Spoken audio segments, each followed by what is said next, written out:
সন্তানকে ডাক্তার বানানোর আগে তারে মুসলমানি শিক্ষা দাও, কারণ ডাক্তার হওয়া তার বড় পরিচয় নয়, সবচেয়ে বড় পরিচয় হলো মুসলমানের সন্তান। এজন্য তারে মুসলমানি আগে শিখাইতে হবে। 5টা বছর তুমি মাদ্রাসায় পড়াও, 5টা বছর তুমি নুরানি মাদ্রাসায় পড়াও, এতে করে সন্তান মুসলমানি শিখবে, মুসলমানের সন্তান হবে। এরপরে যদি তারে কলেজেও পড়াও, হাই স্কুলেও পড়াও, সে বেনামাজি হবে না, আল্লাহর বিরুদ্ধে কথা বলবে না, মানুষ বানর থেকে জন্ম নিছে এমন কথা বলবে না, কারণ তার কলিজায় বাপ মা শিশুকালে আল্লাহর পরিচয় ঢুকায়া দিছে। ঢাকা ইউনিভার্সিটির ভিতরেও যদি, বাংলা বিভাগেও যদি তোমার আমার সন্তান লেখাপড়া করে, তবুও কিন্তু সে নাস্তিক হবে না রে যুবক, কারণ তুমি তারে শিশুকালে কোরআন ঢুকায়া দিছো, কলিজার মধ্যে আমার নবীর পরিচয় তুমি ঢুকায়া দিছো, আখিরাতের ফিকির তার কলিজায় ঢুকায়া দিছো। শিশুকালটা হলো সন্তানদের মূল ফাউন্ডেশন। এই বয়সটাতে যা শেখানো হয়, যা দেখানো হয়, যা বোঝানো হয়, মরণ পর্যন্ত সেটা আসর করে। পোশাকটা আমি কি পরাবো, এই ব্যাপারেও নিজের সিদ্ধান্ত চলবে না। আমি যদি মনে করি আমার মেয়েটা বুঝে না, অল্প বয়স, এখন যদি তারে আমি শর্ট প্যান্ট পরাই, হাফ গেঞ্জি পরাই, আমার মেয়ে তো বুঝে না, বড় হলে পরে বোরকা পরানি শেখাবো। কিন্তু না, শিশুকালে যদি তুমি বিধর্মীদের পোশাক পরায় পরায় মেয়েটারে বড় করাও, বিজাতীয় পোশাকের আসর তার কলিজায় পড়বে, বড় হওয়ার পরে তারে বোরকা পরাইতে কষ্ট হবে।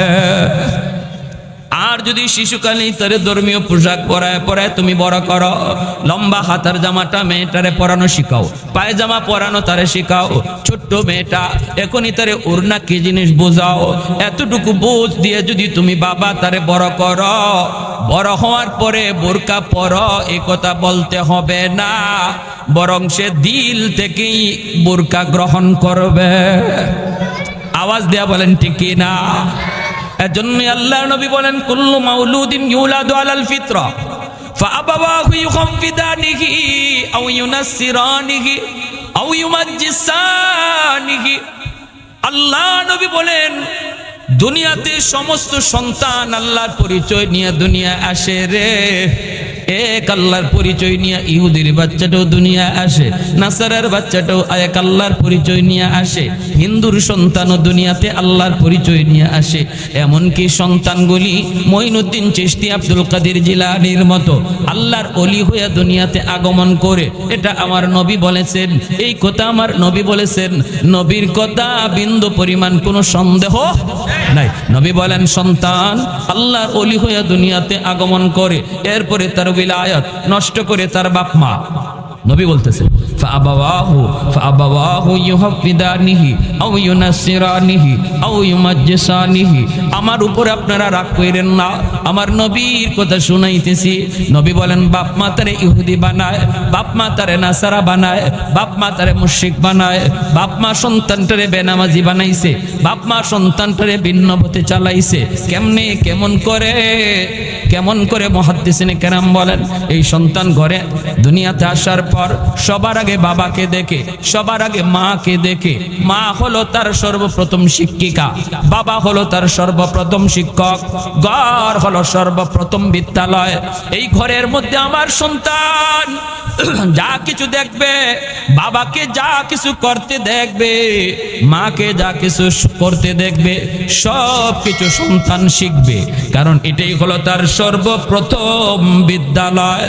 মা যদি নামাজি হয়, দেখবেন শিশু বাচ্চাটা মার সাথে নামাজে দাঁড়ায় যায়, ডাক দেওয়া লাগে না, ঠিক কিনা? মা যদি কোরআন তিলাওয়াত করে, তাহলে দেখবেন মেয়েটাও কায়দা নিয়ে বসে যায়। বাবা যদি নামাজি হয়, ছেলে নামাজি হয়, বাবা যদি তাহাজ্জুদ পড়নেওয়ালা হয়, ছেলেও ফজরের নামাজ পড়নেওয়ালা হয়। বাবা যদি কোরআন তেলাওয়াত করে, সন্তান কোরআন তেলাওয়াত করে। মা যদি বেশি বেশি করে তেলাওয়াত করে, সন্তান শিশুকালেই কোরআনের হাফেজ হয়ে যায়। এজন্য আল্লাহর নবী বলে, মা বাবার সিদ্ধান্ত যদি সঠিক হয় সন্তানের ভবিষ্যৎ আলোকিত হবে, আর সিদ্ধান্ত যদি রং হয় ভবিষ্যৎ অন্ধকার হবে। আল্লাহর নবী বলেছেন এই কথা। আর আল্লাহ কি বলেন? আল্লাহ বলেন হাসরের মাঠে এই সন্তান আল্লাহর কাছে মামলা দিবে বাপ মার বিরুদ্ধে। রব্বানা আতিহিম দিফাইনি মিনাল আযাব ওয়ালআনহুম লানান কাবীরা। সন্তান বলবে, মালিক আমার মাকে তুমি ডাকো, আমার বাবাকে ডাকো। কেন তারা আমাকে তোমার পরিচয় শিখাইলো না? কেন তারা আমাকে আখিরাত বুঝাইলো না? কেন তারা আমাকে কোরআনের পরিচয় কলিজায় ঢুকায় দিল না? ও মালিক, কোন জায়গায় ভর্তি হলে তোমাকে চেনা যায়, আখিরাত বোঝা যায়, আমি তো বুঝতাম না। বুঝতেন আমার মা, বুঝতেন আমার বাবা। আমার বাবাকে ডাকো, আমার মাকে ডাকো। যেই বইয়ের মধ্যে মানুষ বানর থেকে জন্ম, এই কথা যদি আপনার সন্তানরে শিখাইল, আর এই শিক্ষার দ্বারা সন্তান যদি ইসলাম থেকে দূরে সরে যায়, শিক্ষককে দায়ী করার আগে বাপ মাকে সবার আগে বাচ্চায় দায়ী করব। তাহলে উলামায়ে কেরাম শুধু প্রতিবাদ করবে এমন না, গার্ডিয়ান যারা, আমাদেরও দেখতে হবে বাচ্চায় কি পড়তেছে। এই পড়ার দ্বারা আমার সন্তান আল্লাহকে চিনতেছে নাকি আল্লাহ থেকে দূরে সরতেছে, এই দেখাটা বাপ মার দায়িত্ব। আর বাপ মার দায়িত্ব বিদায় বাপ মা যদি, গার্ডিয়ান যদি আজকে হাই স্কুলে যায় তারা প্রতিবাদ করতো, এই কথা যদি বলতো, এই শিক্ষায় শিক্ষিত হলে আমার ছেলে ইসলাম ভুলে যাবে, আমার মেয়েটা আল্লাহর পরিচয় ভুলে যাবে, এই সিলেবাস আমরা মানি না, এই পাঠ্যপুস্তক আমরা মানি না, তাহলে দুশ্মন বানরের বাচ্চারা এই পাঠ্যপুস্তকে এই কথা ঢুকাইবার সাহস পাইতো না। ওরা মনে করে প্রতিবাদ করলে হুজুররা করবে, আর কেউ করবে না।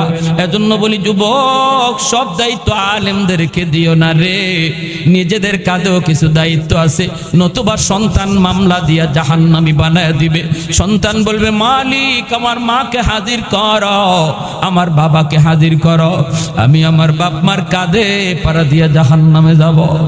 এত বড় জিম্মাদারি, এত বড় জিম্মাদারি, জিম্মাদারি দায়িত্ব কত বড় জিনিস শুনেন। ফারুক আজম, অর্ধ পৃথিবীর বাদশা উমর, অর্ধ পৃথিবীর বাদশা উমর, এই দায়িত্ব পাওয়ার পর তিনি ঘুম ভুলে গেলেন। 24 ঘন্টার ভিতরে উমর মাত্র 1টা ঘন্টা তিনি ঘুমাইতেন, তাও রাতের বেলা নয়, দিনের বেলা দুপুরে খানার পর হযরত উমর মাত্র 1 ঘন্টা তিনি ঘুমাইতেন।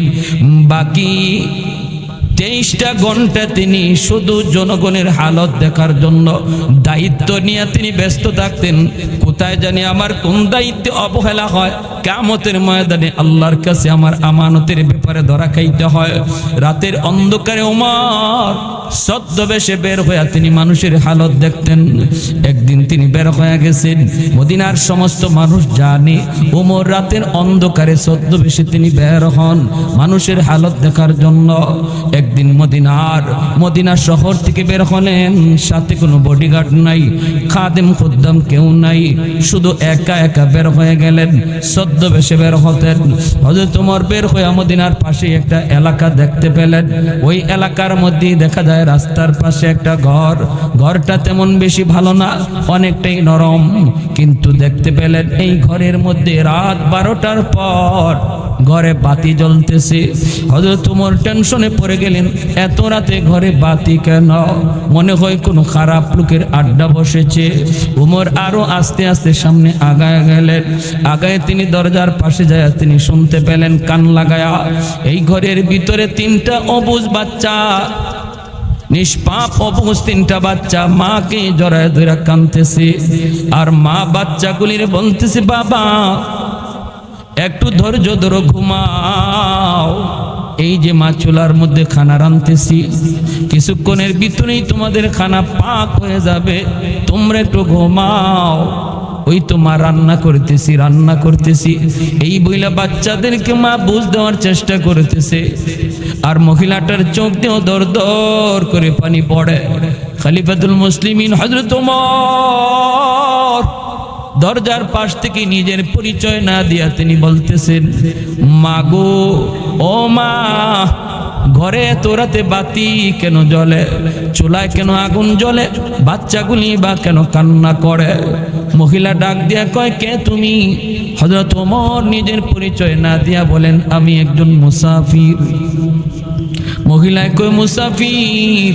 প্রশ্ন করে আমার কলিজার ব্যথা তুমি আরো বাড়ায়ও না, আমার মনের যন্ত্রণা বাড়ায়ও না। তুমি তোমার পথ ধরে যেখানে যেতে চাও চলে যাও, আমাকে প্রশ্ন করে যন্ত্রণা বাড়ায়ও না। হযরত ওমর বলে, তোমার মনের যন্ত্রণাটা কি আমাকে একটু বলো না, আমি দেখি কোনো উপকার করতে পারি কিনা। মহিলায় কয়, মুসাফির শুনতে যখন চাও তাহলে শোনো, এই 3টা বাচ্চা হলো আমার বাচ্চা, তাদের বাবা কিছুদিন আগে এক জিহাদে যায় শহীদ হয়ে গেছেন। আমার স্বামীর রেখে যাওয়া 3টা অবুঝ বাচ্চা আমার কাছে আমানত। আমার স্বামী শহীদ হয়ে গেছেন জিহাদের ময়দানে, এই 3টা বাচ্চা এতিম, এই বাচ্চাগুলির বাবা নাই। আমার বাচ্চাগুলি ছোট, একটা বাচ্চা দুধের আর 2টা বাচ্চা কথা বলতে পারে। আজকে একদিন 2 দিন চলে যায়, আমার চুলায় কোনো আগুন জ্বলে না, কোনো খানা নাই। আমি একজন মহিলা কেমন করে কাম করব? যদ্দূর পারছি আইনা খাওয়াইয়া রাখতেছি, কিন্তু আজকে 2 দিন যাবত কিছু পাই না। আমার দুধের বাচ্চাটা ক্ষুধার যন্ত্রণায় একদম ছটফট করতেছে, এমনকি আমার মায়া, আমি মার বুকের দুধটা পর্যন্ত শুকায় গেছে। এ মুসাফির, তুমি সাক্ষী থাকো, আমার একটা বাচ্চার যদি কোনো ক্ষতি হয়, কিয়ামতের ময়দানে মদিনার শাসক ওমরের গলায় আল্লাহর আদালতে আমি গামছা লাগাবো। আল্লাহর আদালতে ওমরের গলায় গামছা লাগাবো।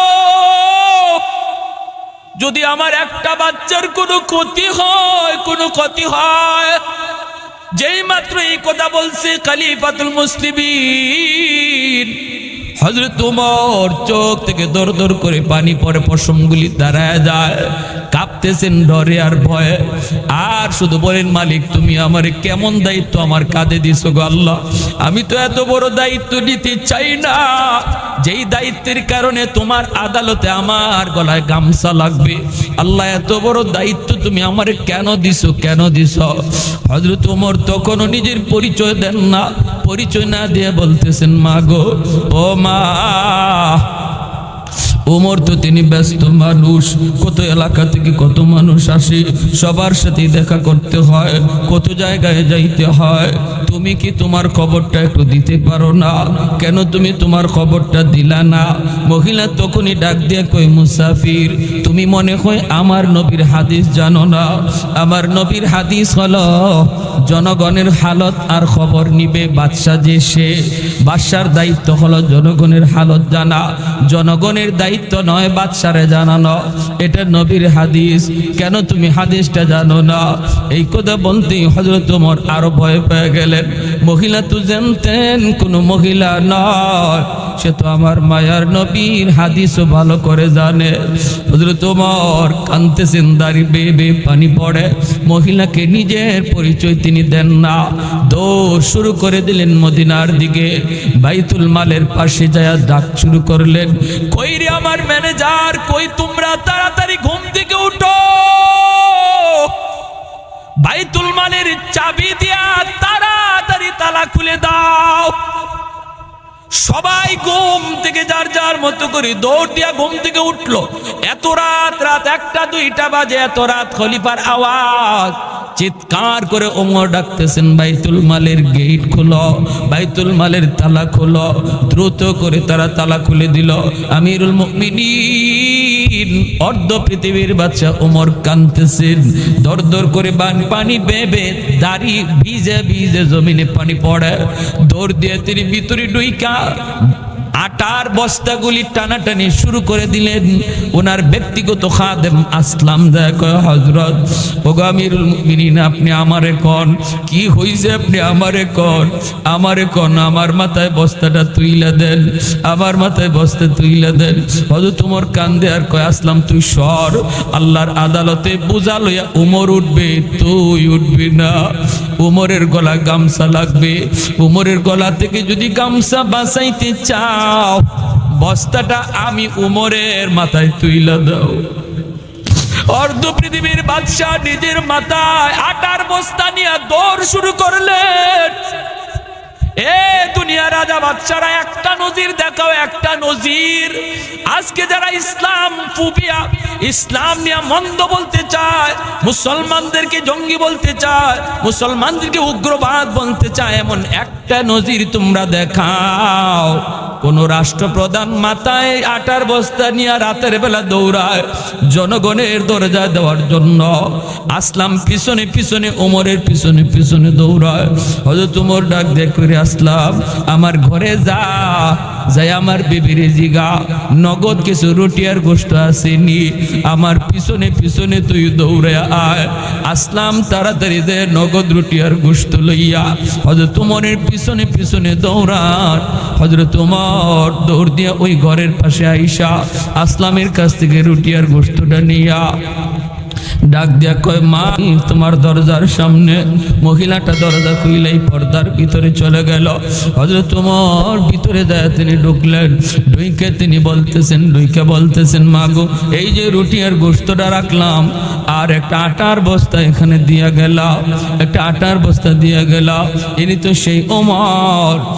সেই ওমর যেই ওমর জানছিলেন হযরত আবু বকর প্রতিদিন তিনি হালুয়া নিয়ে একটা গলি দিয়া যান, কিন্তু কেউ জানতো না এই গলিটা কোন গলি। উমরও ওই গলি দিয়া তিনি হালুয়া নিয়ে যাইতেছেন। এলাকার মদিনার মানুষ কেউ জানে না, এই গলি দিয়া কেউ যায় না, কারণ এই গলির মধ্যে একটা কুষ্ঠ রোগী সারা শরীর তার পচে গেছে দুর্গন্ধের কারণে, এই রাস্তা দিয়ে কেউ যায় না। কিন্তু খলিফাতুল মুসলিমিন আবু বকর এই গলিটা দিয়ে তিনি হালুয়া নিয়ে যাইতেন, গিয়া কি করতেন কেউ জানে না। ওমর ওই গলিটা দিয়ে হালুয়া নিয়ে যাইতেছেন। আবু বকর সিদ্দিকের ইন্তেকালের পরের দিন তিনি যাইতেছেন আর বোঝার চেষ্টা করেন কই গিয়েছিলেন আবু বকর। কেউ কি তিনি নিতেন না, কাউরে সাথে নিতেন না। উমরও তিনি খলিফাতুল মুসলিমিন আমিরুল মুমিনিন হইয়া হালুয়া নিয়ে ওই রাস্তা দিয়ে যাইতে তিনি বুঝতে পারলেন এই রাস্তায় যে কুষ্ঠ রোগীটা বসা মাটিতে পইরা রইছে, বোঝা যায় একটা কাঠের টুকরা কিলবিল করতেছে পোকায়, সারা শরীর থেকে দুর্গন্ধ। এই লোকটারই আবু বকর প্রতিদিন খাওয়ায়া যাইতেন, এটাই আবু বকরের ডিউটি ছিল। হযরত ওমর তিনিও কাছে যায় বলতেছেন খানা নিয়ে হাজির। এমনি লোকটা তখন কয় বাবা আজকে একদিন এক রাত চলে গেল, তুমি আসলা না, আমি ক্ষুধার যন্ত্রণা অস্থির, আমার কে খাওয়াবে বাবা, এত দেরি করলা কেন? হযরত ওমর নিজের পরিচয় দেন না, তিনি যে ওমর আবু বকর না এই পরিচয় তিনি দেন না দিয়ে তিনি হালুয়াটা নিয়ে বলতেছেন বাবা খুব ব্যস্ত ছিলাম, এইবার খানাটা নেন। বইলা তিনি যখন খানাটা দিতে চাইলেন, যেই মাত্র চামচ দিয়ে হাতটা লাগায়া তিনি এইভাবে দিবেন, তখনই লোকটা চিৎকার করে উঠছে, কয় তুমি কেডা? তুমি তো আমার সেই লোক না, তুমি তো অন্য কেউ। হযরত ওমর বলেন তুমি কেমন করে বুঝলা আমি অন্য কেউ? কয় বাবা বুঝবো না, আঙ্গুল দিয়া খাওয়াইলে আমার মুখটা পোকায় খায়া সব শেষ করে ফেলছে, জামিটা পচে গেছে, এজন্য আঙ্গুলের নখ লাগলে আমি ব্যথা পাই। আমারে যে খাওয়াইতো সে আঙ্গুল দিয়া খাওয়াইতো না, বরং মুখের মধ্যে হালুয়া নিয়ে আমার মুখে তুইলা দিত। এই কথা বলতে হযরত ওমর সেজদায় পড়ে গেলেন আর চিল্লায় কয় মালিক আমি তোমার আবু বকরের মতো হতে পারবো না, আবু বকরের মতো হতে পারবো না, হতে পারলাম না। এমনি হযরত ওমর ডাক দেয়া কয় বাবা তুমি হয়তো তুমি তারে চিন্তা না, সে গতকাল দুনিয়া থেকে বিদায় হয়ে গেছে, সে আর কেউ না, তার নাম ছিল আবু বকর সিদ্দিক রাদিয়াল্লাহু আনহু। এমনি লোকটা ওজোরে কান্দের কয় তুমি কেডা? কয় আমি উমর, দ্বিতীয় খলিফা। তখনই কয় উমর আমি কিন্তু মুসলমান না। আবু বকর জানতো আমি একজন ইহুদি, এরপর আমার এইভাবে খাওয়া গেছে প্রতিদিন। মনে মনে আমার খুব তামান্না ছিল আবু বকরের হাত ধরে আমি কালেমা পড়ে মুসলমান হব, কিন্তু আবু বকর কোনোদিন নিজের পরিচয়টা আমাকে দেয় নাই। আজকে আমি তোমার পরিচয় পাইলাম। উমর আমি দেরি করতে চাই না, মরার আগে আমার হাতটা দুইরা কালেমা পড়া মুসলমান বানায় দাও। এই তো সে উমর, যে উমর বস্তা মাথায় নিয়ে তিনি ওই জায়গায় হাজির হলেন, আর মহিলাকে বলতেছেন মা রুটি আর গোশতটা বাচ্চাদেরকে তুমি খাওয়াও, আর এক বস্তা আটা আমি দিয়া গেলাম, এটাও পরবর্তীতে তুমি খাওয়াও। এই বইলা তিনি দরজার বাহিরে চলে গেলেন। বাচ্চাগুলি আনন্দ করতেছে আর বলতেছে মা গো, মনে হয় কোনো মানুষ না, আল্লাহর তৈরি কোনো ফেরেশতা, মনে হয় আল্লাহ কোনো ফেরেশতা পাঠাইছে। বাচ্চাগুলি আনন্দ করে। আসলাম কয় হযরত কিছুক্ষণের ভিতরেই মদিনায় ফজরের আজান হয়ে যাবে, আজান হলে পরে মদিনার মসজিদের ইমামতি করা লাগবে আপনাকে। আপনি যেমন শাসক আপনি তেমন মদিনার মসজিদের ইমাম, ইমামতি করতে হবে, দ্রুত চলেন মদিনার দিকে। হযরত ওমর ডাক দেয়া কয় আসলাম এই জায়গায় দাঁড়ায়া দাঁড়ায়া আমি শহীদের 3টা বাচ্চার কান্নার আওয়াজ শুনেছিলাম। এখন আমার মন বলে এই জায়গাটাতে দাঁড়ায়া দাঁড়ায়া আমি শহীদের 3টা বাচ্চার হাসি আনন্দ একটু শুনতে চাই। যেই মাত্র বাচ্চাগুলি একটু আনন্দ করলো, একটু হাসি করলো, সাথে সাথে আল্লাহর কুদরতি কদমে সাজদা দিয়ে শুকরিয়া আদায় কইরা বলতেছেন আসলাম চল এইবার মদিনার দিকে চল। সোজা মদিনার দিকে চলে আসলেন। মসজিদে নববীতে আজান হলো, ইমামতি করলেন অর্ধ পৃথিবীর শাসক ওমর। ইমামতি শেষ হওয়ার পরই ওমর মিম্বরে বৈশা বলতেছে মুসল্লিরা যে যেখানে আসো কেউ জায়গা থেকে উঠবা না, আজকে তোমাদের সামনে একটা জঘন্যতম অপরাধীর বিচার হবে। বিচার মদিনার মসজিদে আজকে বিচার হবে, বিচার জঘন্য থেকে জঘন্যতম একটা অপরাধীর বিচার হবে। যে যেখানে আসো বসা থাকো। এই কথা বলতেই মদিনার মসজিদ নীরব হয়ে গেল। সাহাবায়ে কেরাম যারা ছিলেন, মদিনার মানুষ যারা ছিলেন মসজিদে নববীতে, সবাই যার যার মতো করে জায়গায় বসা, কেউ নড়াচড়া করেন না। সবার মনে মনে এই ধারণা জন্মিল রাতের অন্ধকারে ওমর ছদ্মবেশে বের হইয়া কোথায় জানি কোন অপরাধ তিনি দেখছেন। আজকে ওই অপরাধের বিচার মনে হয় মসজিদে নববীতে হবে। সবাই যার যার জায়গায় বসা। মিম্বরে বইসে উমর কই কোতোয়ালি থানার পুলিশ, দ্রুত করে তোমরা যাও মদিনার পাশে অমুক একটা বস্তি, ওই বস্তি রাস্তার কিনারায় যায় দেখবে একটা ভাঙ্গাচোরা ঘর। এই ঘরে আছে একজন মহিলা, বিধবা মহিলা, স্বামী নাই, আর 3টা অবুঝ বাচ্চা যাদের বাবা নাই, এতিম। ওই মহিলাকে যায় বলবা ওমরের আদালতে তোমার বিরুদ্ধে বিচার, ওমর তোমাকে ডাকছেন, তোমাকে তলব করেছেন। যদি সে আসতে না চায় বলবা আমার ওয়ার্ডার, জোর করে তাকে আনার নির্দেশ। এই কথা বললে পরে দেখবা আসতে রাজি হয়ে যাবে। মদিনার মানুষ মসজিদে নববীতে যারা ছিলেন সবাই তো অবাক, না জানি ওই মহিলা কি অন্যায় করেছে, কি অপরাধ জানি করেছে, না জানি ওমরের আদালতে তার কেমন বিচার হয়। পুলিশ তো রওনা দিয়া দিছে মদিনার ওই গলিতে, ওই বস্তিতে যায় ঢুকবে। রাস্তার কিনারায় যায় পেয়ে গেল, রাস্তার কিনারায় যায় পেয়ে গেল ওই ঘর। ডাক দিয়া বলতেছে মহিলা ওমরের আদালতে তোমাকে ডাকা হয়েছে, তড়িৎ গতিতে মদিনায় যেতে হবে। মহিলার আত্মা কাইপা উঠছে। ওমরের আদালতে বিচার শুনলেই কার না ভয় লাগে, কারণ ওমরের নাম শুনলে পরেই বাচ্চাগুলি পর্যন্ত ভয়ে ঘুমায়া যাইত। আমরা তো বাঘ বাল্যক কইয়া বাচ্চাকে ঘুম পাড়াই, আর মদিনার বাচ্চাগুলিরে ঘুম পাড়ানো হইতো ওমর আসতেছেন এই কথা বললেই বাচ্চাগুলি ঘুমায়া যাইত। শয়তানও তো রাস্তা বদলাইতো, ঠিক না? শয়তান রাস্তা বদলায় না। উমর যদি রাস্তা দিয়ে আসেন, শয়তান আরেক রাস্তা দিয়ে যায়। একদিন এক লোক মদ বিক্রি করবে বাজারে, কলস ভরা মদ। এই মদ লইয়া রওনা দিছে, আর মনে মনে কয়, আল্লাহ তুমি আমারে যার সামনে খুশি তার সামনেই আমারে ফালায়ও, কিন্তু তোমার কাছে দরখাস্ত আল্লাহ উমরের সামনে আমারে ফালায়ও না। এই বইলা কলসে মদ লইয়া বাজারে রওনা দিছে মদ বেচবে। কিন্তু ঘটনাক্রমে তাকায় দেখে যার ভয়ে সে আল্লাহর কাছে চাইতে চাইতে যাইতেছে, সেই উমর তার সামন দিক দিয়ে আসতেছে। যেখানে বাঘের ভয় সেখানে জোরে কোন, এই প্রবাদ আপনাদের এলাকায় আসেনি না নাই? যেখানে বাঘের ভয় সেখানে রাত হয়। হযরত উমরকে দেখেই কাঁপতে উঠছে, ও আল্লাহ, ও আল্লাহ, এখন তো আমি শেষ। কারণ হযরত উমরের হাতের তলোয়ার সবসময় খোলা থাকতো, এটা সবসময় খোলা থাকতো, খাপের ভিতরে ঢুকাবে আবার বের করবে, এতটুকু টাইম হযরত ওমর ফারুক রাদিয়াল্লাহু তাআলা আনহুর হাতে ছিল। এতটুকু টাইম ছিল না, সব সময় তলোয়ার খোলা থাকতো। এজন্য ইসলাম গ্রহণ করার পরে বলেছিলেন, ইয়া রাসূলুল্লাহ নামাজ কোথায় পড়তে মন চায় গো নবী আপনার? নবী বলে, উমর মন তো চায় আল্লাহর ঘরখানায় কাবার সামনে, কিন্তু ভয় লাগে, আমরা সংখ্যায় কম। হযরত ওমর বলে, ইয়া রাসূলুল্লাহ আজ উমর ইসলাম গ্রহণ করেছে, নামাজ বাইতুল্লাহর সামনেই হবে, আল্লাহর ঘর বাইতুল্লাহর সামনেই নামাজ হবে। আওয়াজ দিয়েছিলেন, আসো কে ওমর?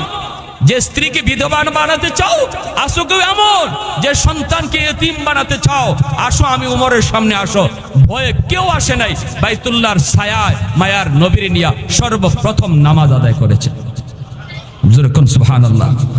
নামাজটা শেষ করে হযরত উমর বলেন, ইয়া রাসূলুল্লাহ, নবী গো নামাজ তো আদায় হলো বাইতুল্লাহ, এবার মক্কার রাজপথে কালেমার মিছিল করতে চাই। আল্লাহ নবী বলে, উমর কও কি? আমরা মাত্র 40 জন। বলে, ইয়া রাসূলুল্লাহ অনুমতি চাই গো নবী। আল্লাহ নবী বলে, উমর অনুমতি দিলাম, মিছিলটা শুরু করবা কোত্থেকে আর রওনা দিবা কোন দিকে? হযরত উমর বলে, ইয়া রাসূলুল্লাহ যেই সংসদে বইয়া আমাকে আবু জাহেল পাঠাইছিল আপনার মাথা মোবারক নেওয়ার জন্য, মিছিলটা ওই সংসদের দিকেই যাবে। আল্লাহ নবী বলেন, যাও অনুমতি দিয়ে দিলাম। মিছিলের আগে 2 জন, একদিকে হযরত উমরের হাতে ইসলামের পতাকা, আর মিছিলের সামনে আরেক দিকে নবীর আপন চাচা হযরত আমির হামজা রাদিয়াল্লাহু তাআলা আনহু, তিনিও এক বাঘ সিংহ, তিনি একদিকে আর হযরত উমর একদিকে। মিছিল শুরু হয়ে গেছে মক্কার রাজপথে। মাত্র 40 জন উমররে লইয়া মুসলমান হয়েছেন। মিছিল শুরু হয়েছে কালেমার। হঠাৎ করে আবু জাহেলের কানে আওয়াজ গেল, মিছিলের আওয়াজ। আবু জাহেল কয়, কিরে কিসের আওয়াজ শোনা যায়? একটু উকি দিয়ে দেখতো। এমনি এর এক চেলা উকি দিয়া দেখে উমরের মিছিল। ডাক দেখো, উস্তাদ উমরের মিছিল আসতেছে। কয় মুহাম্মদের কল্যাণ নিয়ে আইতেছে? হে কয়, জি না, মিছিলের নমুনায় কয় আপনার কল্যাণ নেওয়ার জন্য আইতেছে। আবু জাহেল কয়, খোঁজ কি তুই কেমনে বুঝলি? কয় মুহাম্মদের কালেমার পতাকা উমরের হাতে, কালেমার পতাকা উমরের হাতে। এক হাতে তলোয়ার, আরেক হাতে খোলা তলোয়ার, এক হাতে পতাকা। এমনি আবু জাহেল কয়, দেখি সভাপতি সব কই? সভাপতির চেয়ারে বসা আছিল মিস্টার ইবলিস। হে আইছে বুড়া মানুষের বেশ ধইরা, মিটিং এ কয়, আমারে একটু তোমরা রাখো, মুরব্বী মানুষ, বয়স বেশি, পরামর্শ কাজে লাগবে। সভাপতিও বানায় দিছে আবু জাহেলে। এখন আবু জাহেল কইতে, দেখি ঘটনা তো পাল্টে গেল, পাঠাইলাম মাথা আনার লাগি, এখন দিয়ে হে গিয়ে মোহাম্মদের ধর্ম গ্রহণ করে ফেলছে। তো দেখি সভাপতি সাহেবের পরামর্শ নেই। আবু জাহেল সভাপতির চেয়ারে তাকায় দেখে সভাপতির চেয়ার খালি, সভাপতি নাই, উদাও। কারণ শয়তান আর কেউ উমরকে না চিনলেও শয়তান ভালো করে হযরত উমরকে চিনত। এমন ভয় পাইতো। নবী বলে, সবার সাথে ইবলিস আছে, শয়তান আছে, আমার উমরের সাথে নাই। সাহাবীরা জিজ্ঞেস করি, ইয়া রাসূলুল্লাহ আপনার সাথেও আছে? নবী বলে, আমার সাথেও শয়তান আছে, কিন্তু আমার শয়তান কালেমা পড়ে মুসলমান হয়ে গেছে, কিন্তু উমরের সাথে শয়তান নাই। যেই মাত্র এই লোকটা দেখছে হযরত উমর, তখনই আল্লাহ আমার আজকের মতো উমরের হাত থেকে বাঁচাও। আল্লাহ আমি জীবনের জন্য তওবা করলাম, আর জীবনে মদ খাইমো না, মদের ব্যবসা করবো না। আর রাস্তার কিনারা দিয়ে যাইতেছে, কোন রকম ওমরনি না দেখে, ওমরনি ডাক না দেয়, কিনারা দিয়ে যাইতেছে। কিন্তু ভাগ্যক্রমে যেই মাত্র সমান হয়েছে, হযরত ওমর এই পাশ থেকে ডাক দিয়ে দিছে, দাঁড়াও। কি বুঝেন, কলিজায় পানি আছে? দাঁড়াও। কাপ শুরু হয়েছে। হযরত ওমর পাশে গেলেন, যায় বলেন, কলসে কি? এখন কি কয়? কলসে ঢাকনা দেওয়া, কিন্তু কলসে তার মদ, বাজারে ব্যবসার জন্য নিয়ে যাচ্ছে। বলবে কি? যদি বলে মদ, তাহলে এখানেই তার কবর, কল্লাটা আলাদা হয়ে যাবে। এখন কি বলে? বাঁচার জন্য কয় কলসে দুধ। মদের বদলা কি কইছে? জোরে কোন আসলে কি দুধ না মদ? মদ। আর মনে মনে ভাবতে চাচ্ছে, যাক দুধ কইলে মনে হয় হযরত ওমর বলবে ঠিক আছে যাও, আর দেখবে না। কিন্তু না, হযরত ওমর বলে কলসের ঢাকনা সরাও। এখন ঢাকনা সরাবে কেমনে? হাত দিছে, হাত খালি কাঁপে, কারণ এত নিজেও জানে কলসে দুধ না, কলসে মদ, কিন্তু ঢাকনা সরাবে কেমনে? মাথাটা নুইয়া যখন হাতটা বাড়াইছে আর এরকম ঢাকনা সরাইতেছে, বডি সহ কাঁপতেছে। ওই অবস্থায় আল্লাহ, ও মালিক, আমার এই হালত দুনিয়ার কেউ দেখতেছে না, জানতেছেও না। মালিক তুমি দেখতেছো, জানতেছো। আল্লাহ, আমার দিলের হালত ওমরও জানে না, জানো তুমি। দিলে এমন তওবা করা করছে, আল্লাহ আমি আর জিন্দেগিতে কোনোদিন গুনার ধারে কাছেও যাইবো না। আল্লাহ তুমি আজকের মতো বাঁচাও। আমার গর্দান কিন্তু সোজা হয়ে রয়েছে, এখন তলোয়ারটা সারাটা সহজ, একদম শেষ, আমার বডি থেকে কল্লা আলাদা হয়ে যাবে। আল্লাহ আমারে বাঁচাও। তওবা করার জন্য ইমাম সাহেবের হাত ধরতে হয় না, চেয়ারম্যানের কাছে গিয়েও তওবা করলাম বলতে হয় না। তওবা করতে হলে মুখ দিয়ে আওয়াজও করা লাগে না, দিলে তওবা করলে আল্লাহ জানেনি না, জানে না, জানে। তার দিলের তওবার হালত আল্লাহ দেখে ফেলছে, শুনে ফেলছে, সাথে সাথে আল্লাহ তওবা কবুল করে ফেলেছে। ঢাকনাটা উঠাইছে, আল্লাহু আকবার, তাকায় দেখে ঢাকনা সরানো মাত্রই কলস ভরা মদ আল্লাহ দুধ বানায় দিছে। সুবহানাল্লাহ। আল্লাহ পারেনি না? পারে না? আরো জোরে কোন পারেনি না? পারে না? সেই ওমর তিনি ঘোষণা দিয়েছেন, যাও মহিলাকে নিয়ে আসো। আমার ভাইয়েরা, বন্ধুরা, যুবক কোতোয়ালি থানার পুলিশেরা তারা ওই বস্তির মহিলার পাশে যায় হাজির হয়ে কয়, তুমি আর দেরি করবা না, দ্রুত রওনা দাও। মহিলা বাচ্চাদেরকে নিয়ে রওনা দেয়, কিন্তু বাচ্চাগুলিও ভয়ে ভয়ে কাঁপতেছে। বাচ্চাগুলি কয়, মা গো, ও মা কি হয়েছে জানি না গো মা, মনে হয় গত রাত তুমি যে উমরের ব্যাপারে কথা বলেছ, মুসাফির মনে হয় উমরের কাছে সবগুলি কথা দেয়া লাগায়া দিছে। মুসাফির আমাদের উপকার করেছে, আবার এত বড় ক্ষতি বুঝি করলো গো মা। বাচ্চাটাও, দুটা বাচ্চা কান্দে। ওই অবস্থায় মা ডাক দেয়া কয় পুলিশকে, কয় আমি তো কোনো অন্যায় করি নাই। কয় অন্যায় কি ন্যায় কিছুই জানি না, তবে খলিফার অর্ডার হলো তোমাকে জোর করে নিয়ে যাওয়ার, যদি যেতে না চাও তাহলে জোর করে নেওয়ার। মহিলায় কয় আমাকে জোর করা লাগবে না, ঠিক আছে চলো, আমাকে নিয়ে চলো। বাচ্চা দুইটা দুই দিকে মাকে জড়ায় ধইরা এইভাবে রওনা দিয়েছে, আর দুধের বাচ্চাটা মার কোলে। মহিলা কান্দে আর কয়, মালিক আল্লাহ, তুমি আমার স্বামীর শাহাদতের উপরে যদি খুশি হয়ে থাকো, আমার স্বামীর শাহাদতের উসিলায় আল্লাহ তুমি আজকে আমাকে ইজ্জত দান কইরো, আমাকে বাঁচাও আল্লাহ, আমার ইজ্জত নিয়ে ফিরায় দিও। আমার দুইটা নয় তিনটা অবুঝ শিশু, ও মালিক আমার তিনটে এতিম বাচ্চার চেহারার দিকে তাকাইয়া উমরের আদালতে আমাকে তুমি সম্মান দিও, ইজ্জত দিও। আল্লাহ তুমি আমাকে অপমান হওয়া থেকে বাঁচাইও। এই বইলা মহিলা যখন রওনা দেয়, চোখ থেকে দর দর করে পানি পড়ে, আর মহিলা রওনা দেয়। বাইরা বন্ধুরা, মদিনার মসজিদের মিম্বরেই বসা আছেন হযরত ওমর। মদিনার মানুষ যার যার জায়গায় বসে বসে অপেক্ষায় বিচার দেখার জন্য। বিচার যেই মাত্র দরজার সামনে মহিলা হাজির, এমনি হযরত ওমর কয়, মাঝখান দিয়া রাস্তা করে দাও, মাঝখান দিয়া রাস্তা করে দাও। যেই মাত্র রাস্তা করে দেওয়া হয়, মহিলা মিম্বরের দিকে তাকায়, তাকায় দেখে আল্লাহু আকবার, গত রাতের মুসাফিরের চেহারার মতো মিম্বরে বসা মানুষের চেহারা দেখা যায়। আরো ভয় পেয়ে গেল, আরো ভয় পেয়ে গেল, হায় হায়। তাহলে মুসাফির বেশি বুঝি খলিফা নিজেই ছিলেন, আর আমি বুঝি এত বড় কথা বললাম, এত বড় কথা বলছি, আল্লাহর আদালতে তার গলায় গামছা লাগাবো, গামছা লাগাবো। মহিলা ভয়ে ভয়ে কাঁপতেছে, চোখ দিয়ে মহিলার পানি পড়ে, সামনের দিকে আগাইতেছে, আগায় নিশ্চিত হয়ে গেল ইনি ওমর, ইনি গত রাতের মুসাফির। মহিলা তখন ডাক দিয়া কয়, খলিফাতুল মুসলিমিন, আমি তো আপনাকে চিনি নাই, আমি তো আপনাকে গত রাত চিনি নাই, আপনি আমাকে মাফ করে দেন, চিনলে আমি এমন কথা বলতাম না।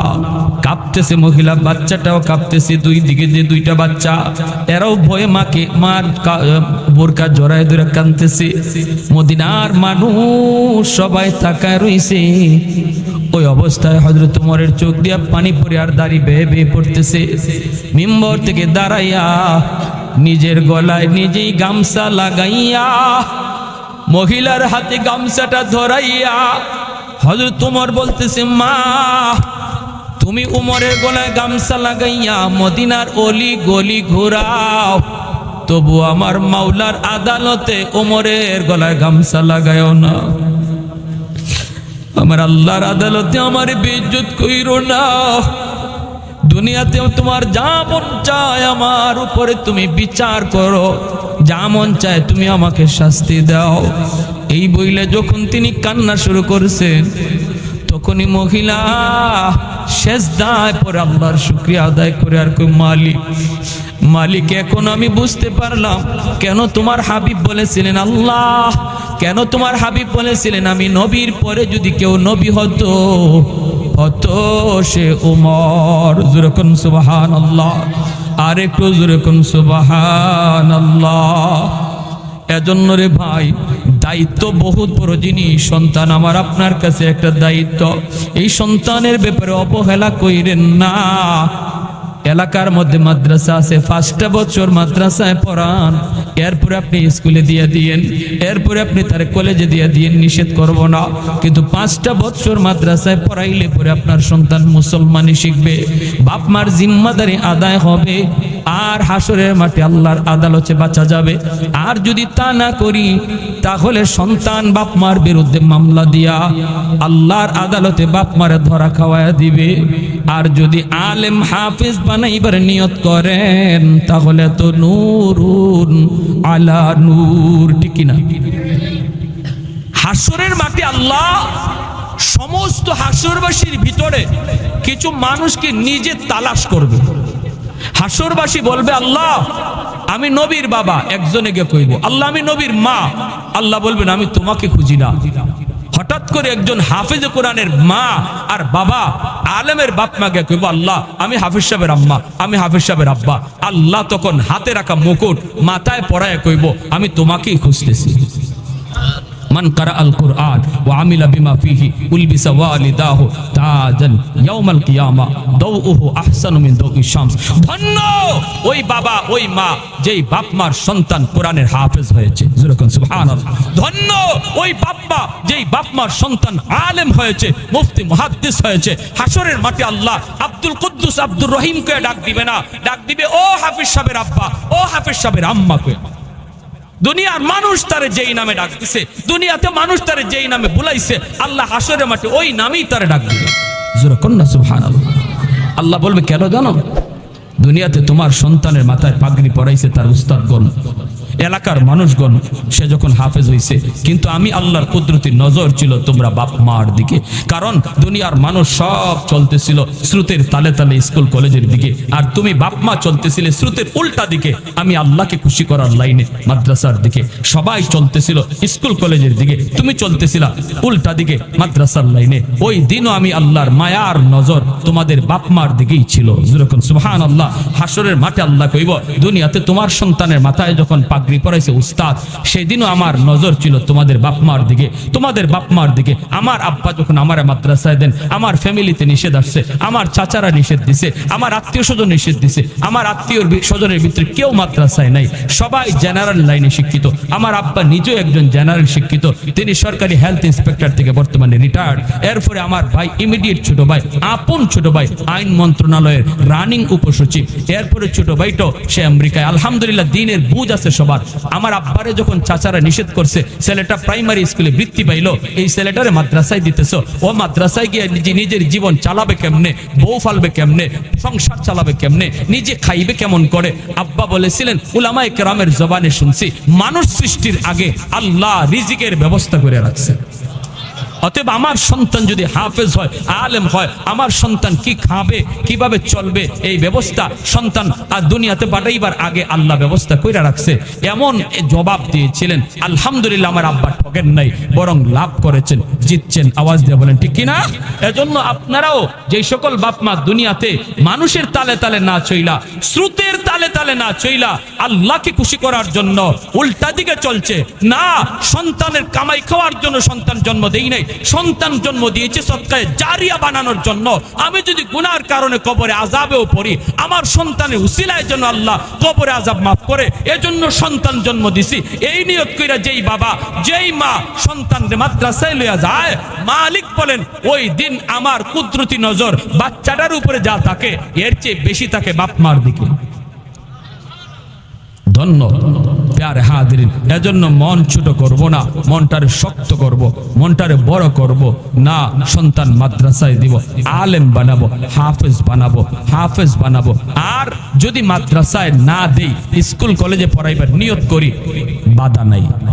ভালো করে শুনুন, বাধা নাই, আমরা বাধা দিব না। সব যদি মুফতি সাহেব হয়ে যায়, ডাক্তার হবে কে, ইঞ্জিনিয়ার হবে কে, বানান। কিন্তু হাতে ধরে বলি, পায়ে ধরে বলি, সন্তানটার লেখাপড়া শুরু করান মাদ্রাসা দিয়া। তার জীবনের পড়ালেখা শুরু হোক মাদ্রাসা থেকে। আগে তারা মাদ্রাসায় ভর্তি করেন। আপনাদের দিকে খেয়াল করে উলামায়ে কেরাম এখন মাদ্রাসার সিলেবাসে স্কুলের অঙ্ক ইংরেজি ঢুকাইছেন, জানেন না আপনারা? মাদ্রাসার 5 পর্যন্ত, মাদ্রাসার ক্লাসে স্কুলের 5 পর্যন্ত যে অঙ্ক ইংরেজি আছে, মাদ্রাসায় একই সিলেবাসের অঙ্ক ইংরেজি, যেন এই বাচ্চারা 5 পর্যন্ত পড়ালেখা করার পর অনায়াসে হাই স্কুলে ভর্তি হইতে পারে, তার অঙ্ক ইংরেজিতে যেন কোনো সমস্যা না হয়। আলহামদুলিল্লাহ ভালো মানের টিচারও রাখা হয় মাদ্রাসায় অঙ্ক ইংরেজির, যেন আপনার সন্তান হাই স্কুলে ভর্তি হইতে পারে। যদি 5টা বছর তার মাদ্রাসায় পড়াই আপনি হাই স্কুলে দেন, এই ছেলে কোনোদিন বেনামাজি হবে না, এই ছেলে বাপমার সাথে বেয়াদবি করবে না, মুরব্বীদের সাথে বেয়াদবি করবে না, ইসলামের বিরুদ্ধে কথা বলবে না, কোনোদিন নাস্তিকদের পক্ষে কথা বলবে না, বরং উলামায়ে কেরামের পক্ষে থাকবে।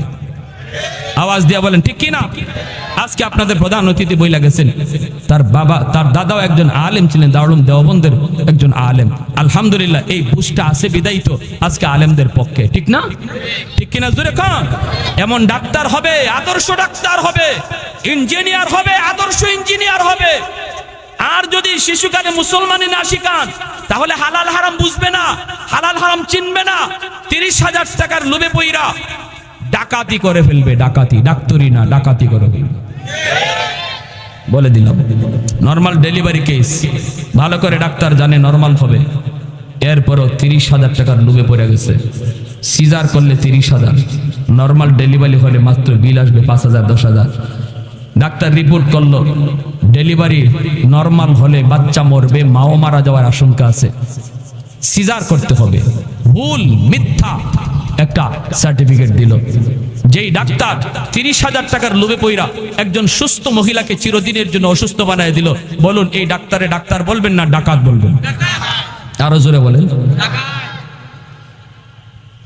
এই জাতির ডাকাত, এই ধরনের ডাকাত আসেনি না নাই? জোরে কন। তাহলে আমি বলবো ডাকাত বানাবেন না সন্তানকে, ডাক্তার বানাবেন, আদর্শ ডাক্তার।